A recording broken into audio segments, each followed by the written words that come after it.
We believe we should be able to reveal all our lies and show our true selves to our friends. But is that really true?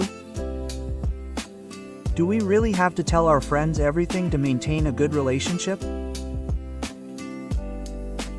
Paradoxically, a significant portion of today's friendships and relationships are broken due to excessive honesty. We often witness relationships fracture because we reveal too much, say too much, and express ourselves too honestly. Just as hot water shatters a glass, excessive truth sometimes creates rifts in relationships. During his long exile, Jeong Yak-yong met and parted with countless people, sometimes being betrayed, and sometimes discovering true friendship, gaining profound insight into relationships. He reached a surprising conclusion. To maintain a true friendship, we must hide three things. This does not mean telling lies. This is wise advice to avoid hurting others with unnecessary truths and to refrain from honesty that could harm relationships. Just as a gardener prunes unnecessary branches to maintain a beautiful garden, we too must prune certain words to maintain beautiful relationships. So what were the three things Jeong Yak-yong spoke of? And why should we hide them? The answer to this question is much more profound and practical than we might think. Let's take a closer look. If you want to preserve a friendship you cherish, listen carefully to this story. This time-honored advice will undoubtedly strengthen and last your relationship. First, think about it. Have you ever excitedly told a close friend about something good that happened recently? Have you ever carefully observed your friend's expression when you told them about a recent promotion, a raise, a wonderful person you met, or your child's acceptance into a prestigious university? Of course, on the surface, they congratulate you. They seem to be happy for you. But haven't you ever felt, deep in those eyes, behind that smile, a subtle emotion flickering, perhaps for a very small moment? It's not jealousy or envy, but a complex emotion that's difficult to explain. It's a discomfort that comes from the instinct we all have to compare and measure. Jeong Yak-yong said this: "Humility keeps people around, and praise brings them closer." The meaning of this saying is profound. People stay with a humble person for a long time, but they gradually drift away from someone who brags and shows off. Why is this? It's because pride resides deep in the human heart. No matter how close friends are, if one person constantly talks about success and shows off their happiness, the other will unconsciously feel a sense of shame. This isn't because that friend is a bad person. It's because they are human. As Dongja said, the human heart, like water, tends to flow from top to bottom. When we hear someone's success story, we naturally compare ourselves to it, and in that comparison, we feel a sense of relative deprivation. The first thing we must hide is our own success and happiness. This doesn't mean feigning unhappiness. It simply means not showing off excessively, bragging, or constantly sharing good news. People often believe that sharing good news with friends doubles their joy. Of course, a true friend will rejoice with them. However, if this happens too often and excessively, even the best of friends will begin to feel a sense of fatigue. Just as sunlight, though warm, can burn plants if too strong, excessive sharing of happiness can damage relationships. Think about it. Have you ever been going through a difficult time and your friend kept recounting his or her success stories every time you met? You know they didn't mean anything bad, but listening to them made you feel a little uneasy, and meeting them in person felt like a burden. That's why you avoid plans, contact becomes less frequent, and eventually, your relationship grows distant. Lao Tzu said, "He who knows how to be content is always content, and he who knows how to stop is not in danger." Applying this to relationships, those who know how to stop their success within a reasonable range are the ones who can maintain a long-lasting relationship. We can easily find this kind of situation around us. At a college reunion, someone will constantly recount their business success, while another will recount their child's successful college. At first, everyone will congratulate and show interest, but as time passes, the number of people surrounding that person gradually decreases. On the other hand, people always gather around those who, despite their success, speak humbly and listen attentively to others' stories. This is the power of humility that Jeong Yak-yong spoke of. Humility is not simply a virtue, but practical wisdom that maintains relationships. So, what should we do when something good happens to a friend? Should we not tell them? No, the key is the method and the degree. Remember Aristotle's principle of moderation, finding the right balance between excess and deficiency. When something good happens, mention it calmly, but don't exaggerate it. When something happy happens, share it quietly, but don't brag. And most importantly, don't just talk about yourself. Listen sincerely to the other person's story. In this way, your success will become an inspiration, not a burden, to your friend, and your happiness will become a hope, not a jealousy. I hope this wisdom shines even brighter as you age. When we're young, we're busy competing and comparing ourselves, but as we age, we gradually realize that true success isn't about what we achieve, but who we surround ourselves with.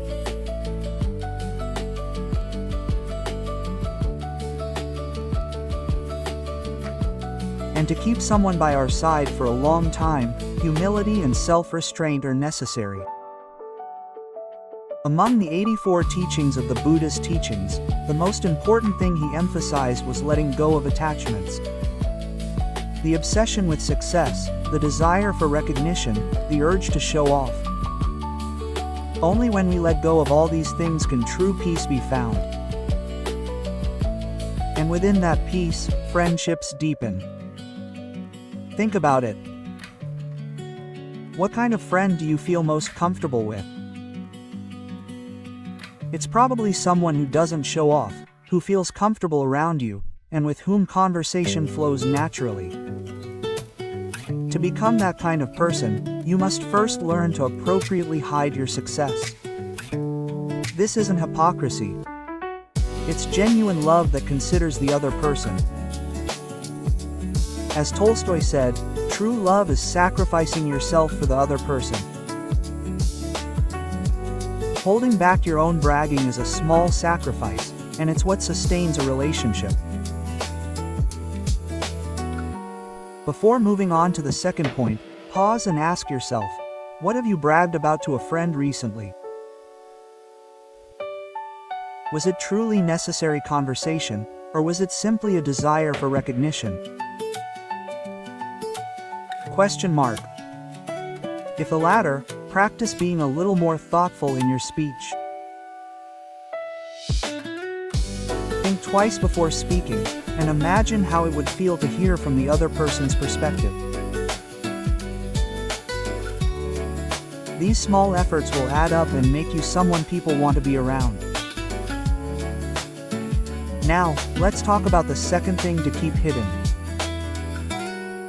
This is much more delicate and difficult than the first, turning a blind eye to the other person's flaws and faults.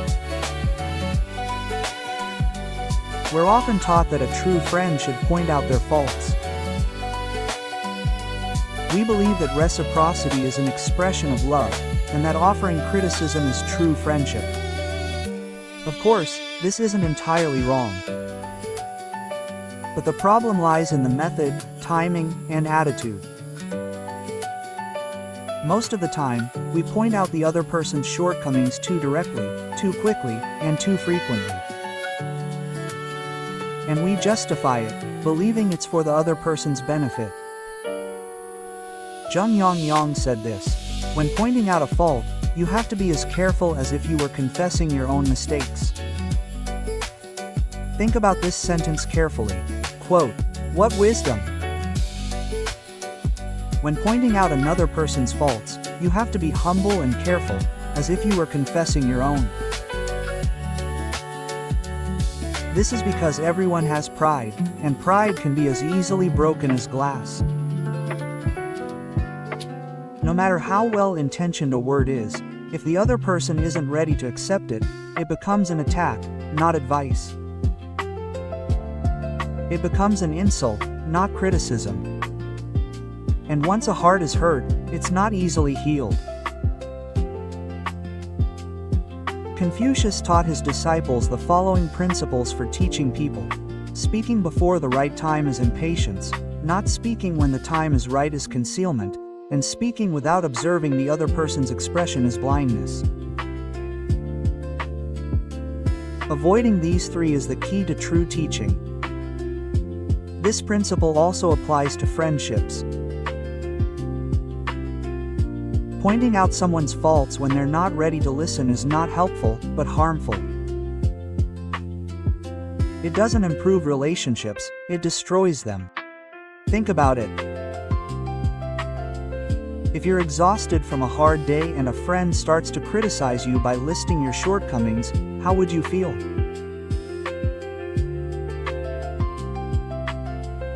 Even if they're right, you'd feel annoyed and angry rather than grateful. This is because what you need now is not advice, but consolation. Advice given at the wrong time can be poisonous. As Plato said, when a doctor treats a patient, not only the type of medicine but also the timing of administration is important. Even the best medicine, if administered at the wrong time, can be ineffective or even harmful. So, should we remain silent when we see a friend's fault?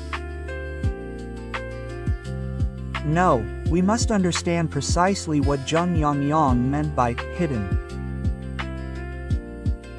This doesn't mean pretending not to know, but rather not pointing it out directly. Sometimes silence is the greatest love. Sometimes, turning a blind eye is the deepest consideration. As Lao Tzu said, "Those who know don't speak, and those who speak don't know." Those who truly know understand that silence is sometimes more powerful. In fact, if you observe, one of the characteristics of friendships that endure is that they don't bother to point out each other's flaws. Of course, they know each other well, but they don't say it out loud. Because they know. True friendship can only be found when people accept each other as they are, without trying to fix them, realizing that all humans are imperfect and that true love embraces that imperfection. As Khalil Gibran said, love is not possession, but freedom. Trying to change a friend into something you want them to be isn't love, it's obsession. An important distinction to make here is this. You should certainly speak up about a friend's serious wrongdoing, for example, breaking the law or harming yourself. But even then, the method is crucial. As Jeong Yak-yong suggested, approach it cautiously, as if confessing your own fault. Instead of saying, "You were wrong," start with, "I experienced this difficulty in a similar situation." This allows the other person to listen with an open mind, rather than becoming defensive. As Epicurus said, The words of a philosopher should be like those of a doctor treating a patient. They should heal, not wound. Think about a time when you offered advice to someone and the relationship actually deteriorated. You probably meant well, but the other person likely took it as criticism. Why did that happen? In most cases, it wasn't a problem with the content of the words, but with the delivery. Direct and decisive expressions, timing that disregarded the other person's feelings, and a one-sided attitude. All of these things combine to turn advice into an attack. As we grow older, we gradually come to realize that we can't change people. Change comes only through our own will. And the wisest attitude is not to try to point out the other person's flaws, but to accept them as they are and focus on their strengths. As Shakespeare said, love isn't blind. It's seeing the other person's flaws while also transcending them. Seeing a friend's flaws, but knowing that they aren't the whole story, is the beginning of a mature relationship. There's one more thing to note here. When we feel the urge to point out a friend's flaws, we should ask ourselves if we're truly doing them good. To be honest, in many cases, it stems not from the other person's benefit but from a desire to confirm my own superiority.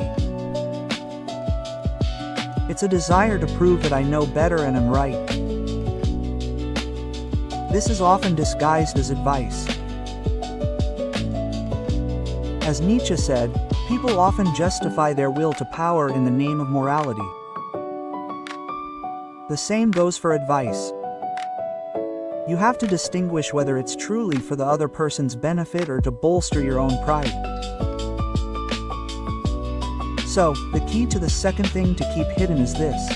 Even if you see a friend's flaw, think 3 times before saying it out loud. First, do I really need to say it now? Second, will it help the other person? Will it hurt?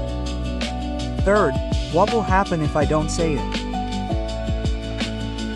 If after considering all 3, you're still convinced you should say it, then follow Jeong Yak-yong's advice and say it carefully, as if you were confessing your own faults. Then, your words will become advice, and your relationship will deepen. Finally, consider your longest-lasting friendship. One reason it lasted so long was probably because you didn't necessarily point out each other's flaws. Of course you knew them, but you didn't make them the center of your relationship. Instead, you focused on each other's strengths and appreciated the joy you shared together. This is what a mature friendship looks like. As Tolstoy said, all happy families are alike, but every unhappy family is unhappy in its own way. Applying this to friendships, enduring friendships learn to accept each other's flaws, while broken friendships hurt each other with their own unique advice and criticism. Now, let's talk about the third and final thing you should keep hidden. This may seem like the opposite of the first, but it stems from the same principle: your own excessive unhappiness and difficulties. We previously told you not to flaunt your successes, but now we're told not to exaggerate your unhappiness. Why? At first glance, it seems contradictory, but if you look deeper, the message ultimately boils down to the same thing: don't burden others.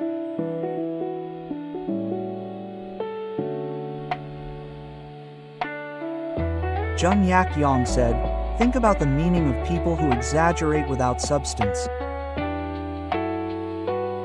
People who exaggerate their misfortunes, excessively complain about their difficulties, and constantly complain eventually lose trust.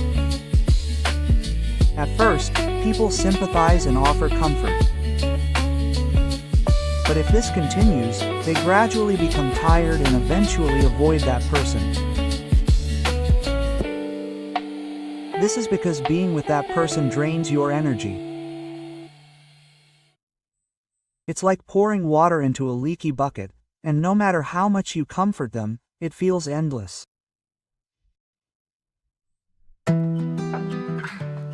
Socrates said, "Complaining is the most useless thing you can do because it drains your energy without changing the situation."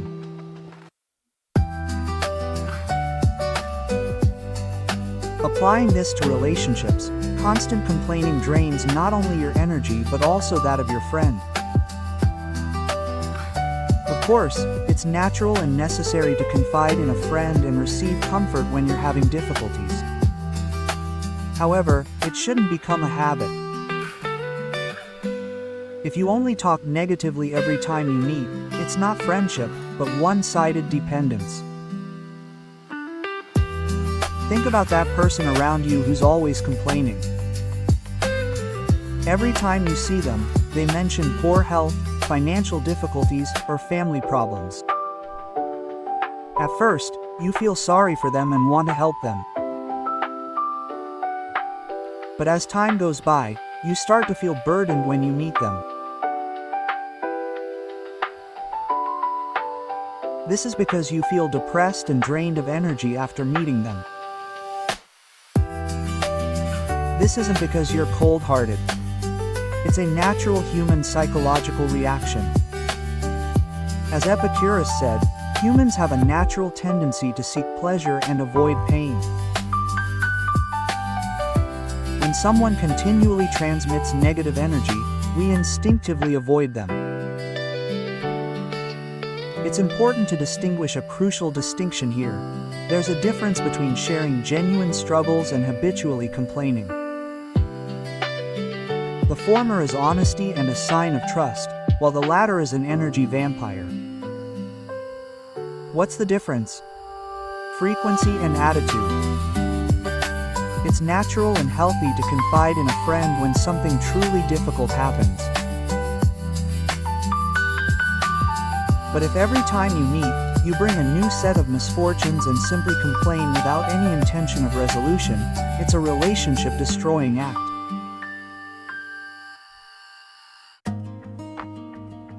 Lao Tzu said, "Big voices are not heard, big shapes are not seen." People who truly suffer are often quiet. They embrace their suffering in silence and quietly seek solutions. Conversely, those who exaggerate small matters often aren't actually suffering that much. This is paradoxical, but it's true. True suffering is difficult and inexpressible in words. That's why those who are truly struggling are often quiet. Think about the most difficult times of your life. Did you tell everyone about your suffering? Probably not. Instead, you endured it quietly, or confided in only a few people. And you will remember who truly comforted you. Conversely, you will also remember those who used your suffering as a topic for conversation or offered cliches. Through this experience, we learn that true hardship must be shared carefully and with only those who are qualified to listen.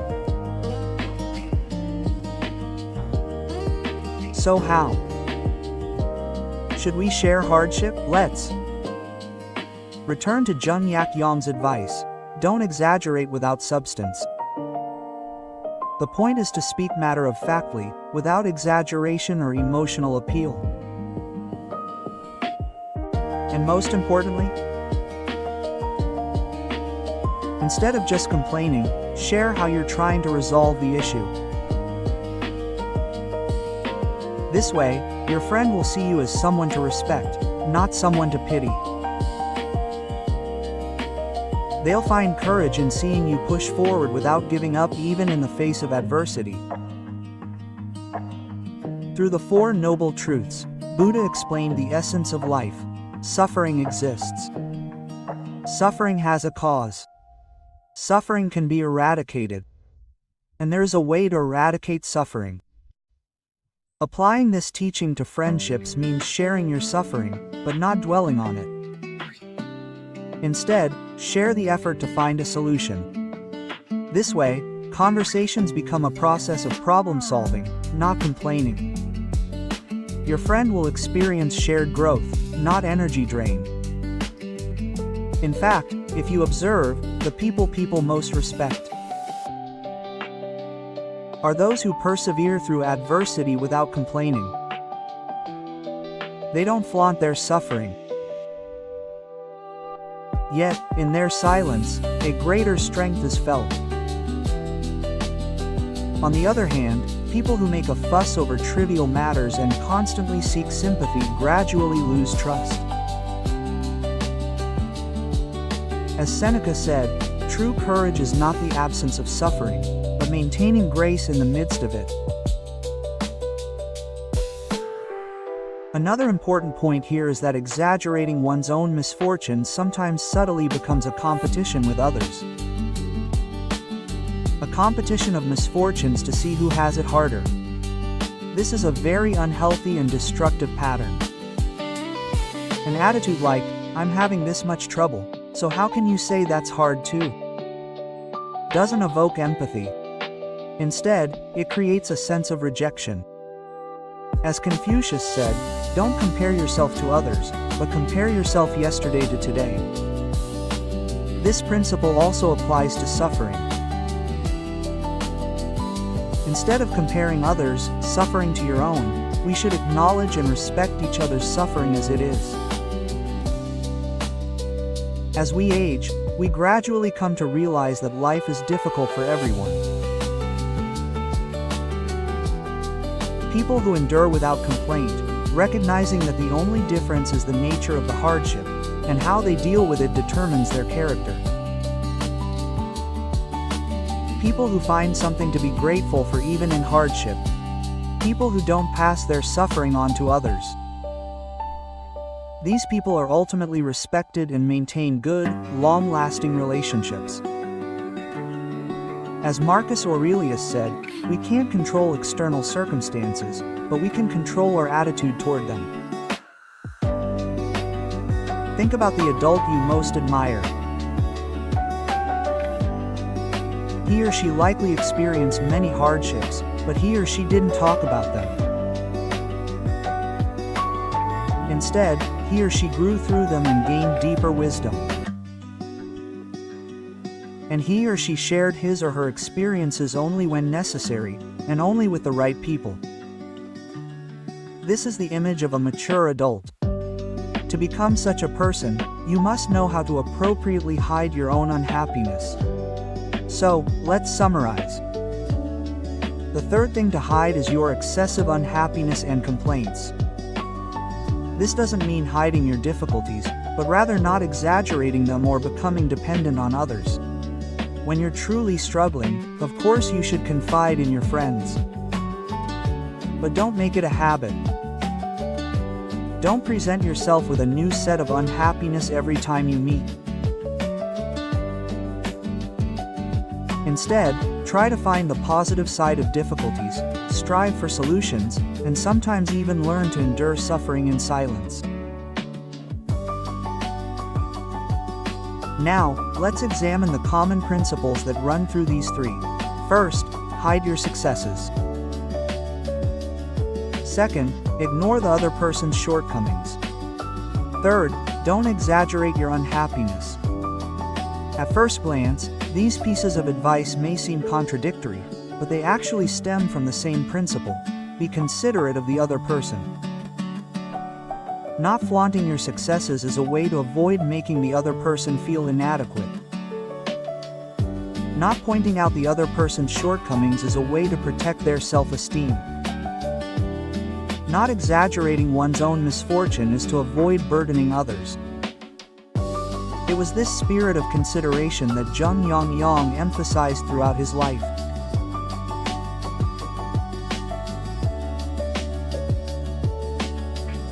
In a letter to his sons from exile, he wrote, "Whenever you write a letter, read it 2 or 3 times, thinking, if I drop this letter in a crowded street, even if my enemy reads it, will I not be incriminated?"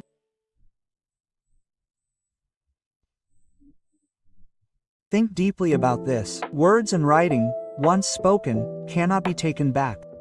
Therefore, be careful. They should be something you would not be ashamed of, not only to the other person, but also to a third party. Applying this principle to friendships means we should consider whether everything we say and do to a friend will be something we will later regret. Whether it's bragging about our successes, pointing out the other person's shortcomings, or recounting our own misfortunes, consider whether all of these things will make you feel ashamed when you look back on your relationship. Most likely, words you wish you hadn't said will come to mind. That's why Jeong Yak-yong emphasized being careful with your words. As the old saying goes, the mouth is the gateway to disaster, and the sword cuts the body. A single careless word can destroy decades of friendship. Confucius said, "A gentleman is slow to speak but quick to act." This means to think carefully before speaking, but act immediately. The same holds true in friendships. Think 3 times before speaking. Is this really necessary? Will it help the relationship? Will it harm it? What will happen if you don't say it? Considering all 3 before speaking will greatly reduce the number of regrets. This brings us to a crucial question. Is friendship, then, a calculated rather than genuine one? If all this requires hiding and caution, can it really be considered true friendship? The answer to this question is this. Truthfulness and rudeness are different, and candor and cruelty are different. Being truthful to a friend doesn't mean pouring out everything raw. Rather, if you truly care about the other person, you must process and refine some truths before conveying them. Just as a river gently smooths a sharp blade over time, so Lao Tzu said, the softest overcomes the hardest. Water, though soft, can pierce through rock. The same holds true in friendship. Gentle and considerate words speak louder than direct, sharp words. Speak the truth, but wrap it in love. Offer advice, but wrap it in humility. Share, but keep the boundaries. This is the wisdom of a mature relationship. Think about it. A friendship you want to cherish for a lifetime. What makes that relationship special? Perhaps it's because you can be a strong supporter when needed without being a burden to each other. We celebrate each other's successes without being jealous of each other. We acknowledge each other's shortcomings without making a fuss about them. And we wisely help each other when we face difficulties without interfering excessively. This balanced relationship is the secret to a lasting friendship. Seneca said this, "Friendship is not built overnight. It is a tower of trust built through years of laughter and tears." And while it takes a long time to build a tower, it only takes a moment to destroy it. One careless word, one inconsiderate action can destroy decades of friendship in an instant. That's why we must be even more careful.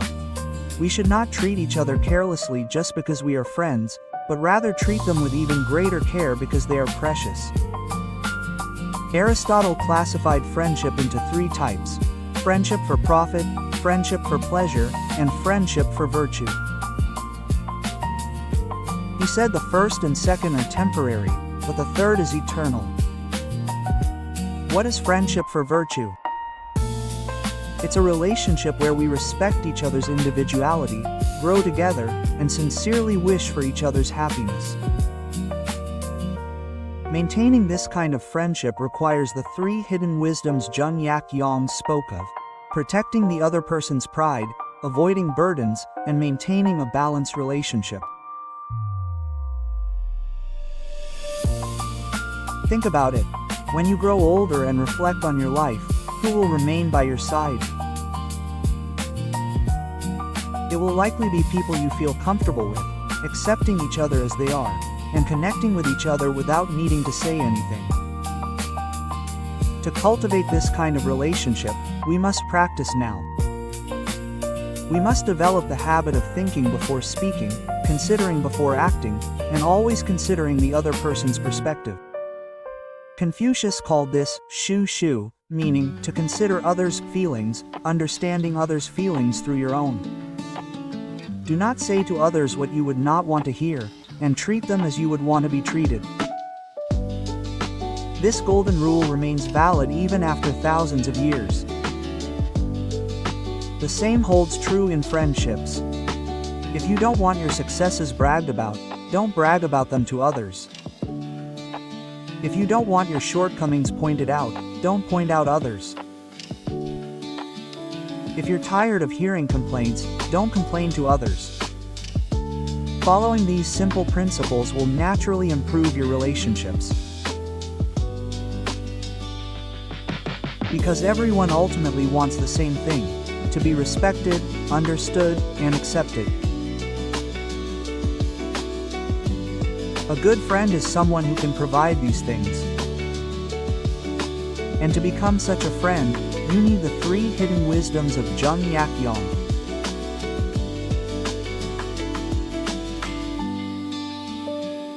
As we age, we gradually come to realize that the most precious things in life are not material things or fame, but relationships with loved ones, and that maintaining those relationships requires wisdom and moderation. When we were younger, we thought honesty was a virtue, but as we grow older, we realize that a considerate silence is a greater virtue. Telling everything isn't being truthful, but knowing what to say and what not to say is true maturity. Marcus Aurelius said, "The quality of what we hear determines the quality of the people we meet." Conversely, this means the quality of our words determines the quality of those we surround ourselves with. If you want to surround yourself with good people, you must first be a good speaker. Someone who is considerate, thoughtful, and respectful.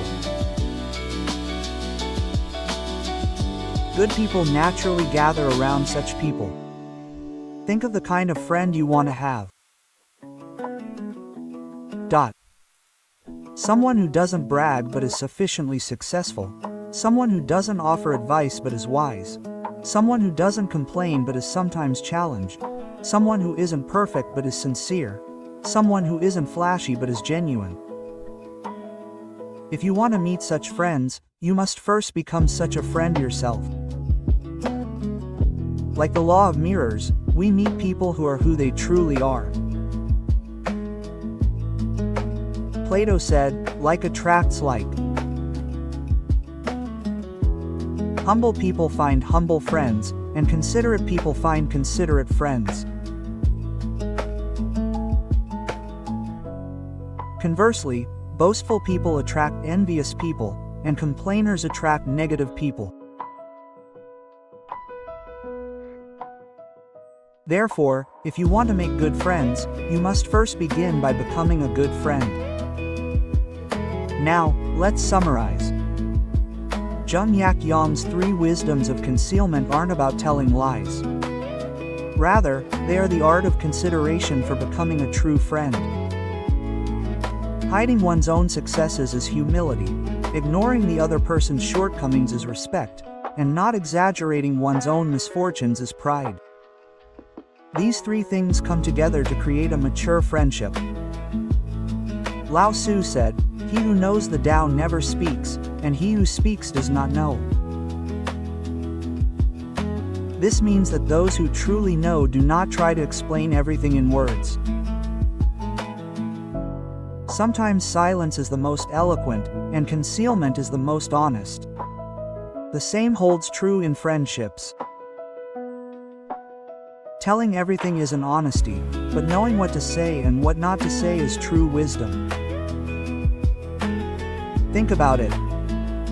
Let's talk about the friend you're meeting today. What will you say and what will you not say in that meeting? Will you recount your recent successes, or will it be a time for humble listening? Will you point out the other person's shortcomings, or praise their strengths? Will you complain about your own misfortunes, or share your positive aspects? These choices will determine your relationships. Confucius's disciple Yan Wei once said, "Never repeat a mistake twice." This is the mark of a gentleman. The same holds true for friendship. If you've hurt someone with a mistake, a true friend is one who doesn't repeat the same mistake. And to achieve this, remember Jeong Yak-yong's 3 wise words. Don't hide your successes, ignore your shortcomings, and don't exaggerate your misfortunes. Epicurus once said, "Life without friendship is meaningless." But true friendship is rare, because most people don't know how to maintain it. They talk too much or listen too little. They demand too much or give too little. They can't find balance.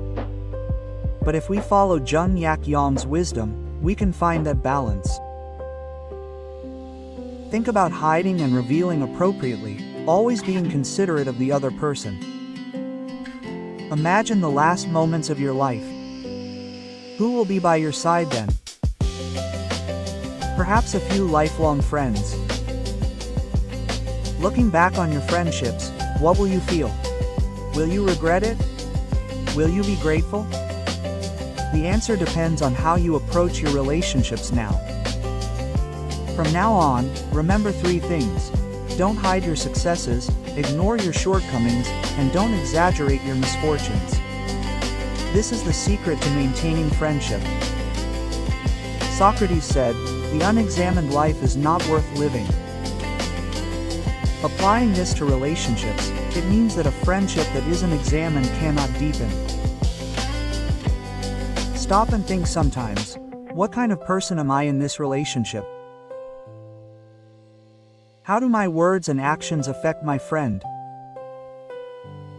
Am I a giver or a receiver? Ask yourself these questions, answer honestly, and make changes if necessary. Finally, we must remember the fundamental reason why we must hide these 3 things.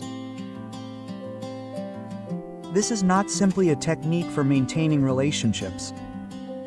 It has a much deeper meaning. It is love. If you truly love, you put the other person's heart first. You put the other person's peace before your own joy, their dignity before your own pride, and their happiness before your own comfort. This is true love and true friendship. Jeong Yak-yong wrote this while in exile. The thing a person cherishes most in the world is sincerity. Nothing can be deceived. But at the same time, he said, be humble, prudent, and considerate. These 2 are not contradictory. Sincerity is not lying, but it is not telling everything. True sincerity is conveying the truth in a way that is considerate of others. Confucius said, "Virtue is not lonely, so it will surely have neighbors." Good people naturally gather around good people. A good person is someone who practices the 3 wisdoms Jeong Yak-yong spoke of, being humble, respectful, and self-sufficient. Strive to become such a person, and you will gather true friends who will stay with you for life. When we look back in our old age, what will we be most proud of? Perhaps it won't be wealth or fame. Rather, it will be the few true friends we have had throughout our lives, the relationships we have maintained through mutual understanding and respect.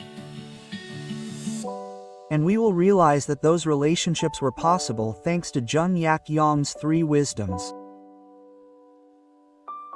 Friendships lasted because they didn't hide their successes, ignore their shortcomings, or exaggerate their misfortunes. Now, as I conclude this story, I want to ask you, what kind of friend will you be from today onward? Are you a friend who pours everything out, or a friend who chooses wisely? A friend who brags? A friend who is humble? A friend who points out things? A friend who accepts? A friend who complains? A friend who is grateful? The choice is yours. But remember, your choices shape your relationships, and your relationships shape your life. Jeong Yak-yong's wisdom still shines after hundreds of years. Because human nature remains unchanged. We still crave recognition, love, and understanding. And the way to achieve all of this, paradoxically, is to gradually conceal ourselves.